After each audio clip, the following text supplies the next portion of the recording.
ભૂતકાળમાં જે ગણેશ ગોંડલ અને અમારા જૂનાગઢના રાજુભાઈ સોલંકીના દીકરા સંજય વસેનો જે બનાવ બન્યો હતો, એ બનાવ પછી અમારા સમગ્ર સમાજે, સમગ્ર રાજ્યના સમાજે, સૌરાષ્ટ્રના દલિત સમાજે એક જબરજસ્ત લડત આપી હતી.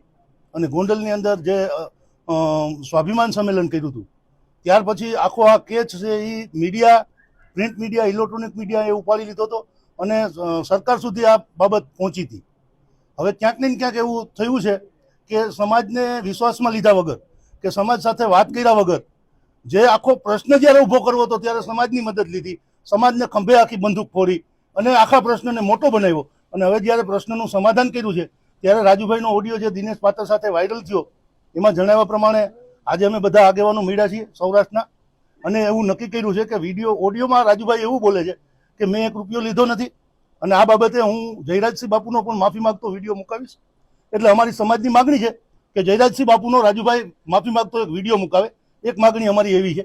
બીજી માગણી એક અમારી એવી છે કે જ્યારે અમે રેલી લઈને આવ્યા અને રેલી અમારી રિટર્ન થઈ, ત્યારે અમારો ધોરાજી તાલુકા જેતપુર તાલુકાના પેઢલા ગામનો એક નવયુવાન દીકરો એક્સિડન્ટની અંદર અવસાન પામ્યો હતો, એટલે શહીદ થયો હતો આ રેલી સમયે. તો એના પરિવારને બાપુ આર્થિક મદદ કરે એવી અમે સમસ્ત સમાજ વતી માગણી કરીએ છીએ. આ બાબતે યોગ્ય કાર્યવાહી નહીં થાય તો અમે 2 તારીખે આખા સૌરાષ્ટ્રના આગેવાનો, સૌરાષ્ટ્રના 12 જિલ્લાના આગેવાનો 4 જાન્યુઆરીએ, આવતી 4 જાન્યુઆરીએ એક પ્રેસ કોન્ફરન્સ કરીએ છીએ. દરેક જિલ્લામાંથી 10-10 આગેવાનો બોલાવી અને આખા સૌરાષ્ટ્રના આગેવાનો પ્રેસ કોન્ફરન્સ કરીશું. અને એટ્રોસિટીના બનાવોમાં જ્યારે સમાજ તમને મદદ કરે છે ત્યારે તમે એમાં સમાધાન કરી રહ્યા છો, તો એ લોકો માટે પણ એક નિયમ બનાવશું.